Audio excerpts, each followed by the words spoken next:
Good day mga gulong. Ngayong araw po may nabasa po akong magandang katanungan from Sir Jeffrey Alvarez. Ang tanong po niya is paano po kung yung comprehensive insurance ng sasakyan ay public insurance? Need pa ba kumuha ng PAMI? So mga gulong, ang sagot ko po dyan ay yes, kailangan pa pong kumuha ng PAMI. Kasi iba po ang PAMI sa comprehensive insurance ng sasakyan. Ang main purpose po kasi ng comprehensive insurance po, mapapublic man po yan or private, ay pagpapaayos po ng damages sa ating sasakyan. Iba po ang PAMI. Si PAMI naman po, ang gagawin po ni PAMI in case po magkaroon ng aksidente ay yung pagpapa-hospital naman po sa ating sakay na pasahero.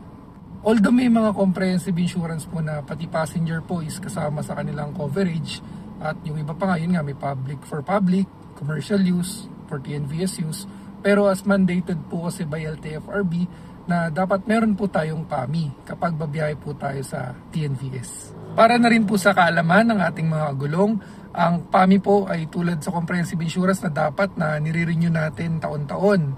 So para po makakuha tayo ng PAMI or makapag-renew tayo ng PAMI, sa may tabi po ng LTFRB sa Prima Building doon po, marami na pong nag-aalok ng PAMI doon po. And para na rin po sa mga kagulong po nating bagong kuha pa lang ang prangkisa or bagong pasok pa lang sa TNVS, kapag magre-renew na po tayo ng ating comprehensive insurance, dapat po naka for TNVS use or for public use na po yan para hindi po tayo magka-problema sa mga claims.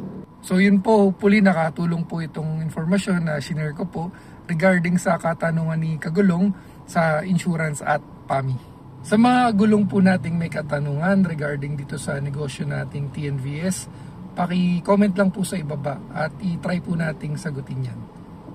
Inaanyayahan ko rin po kayo na sumali sa ating Facebook group. Yung link po ilalagay ko po sa description ng video na ito.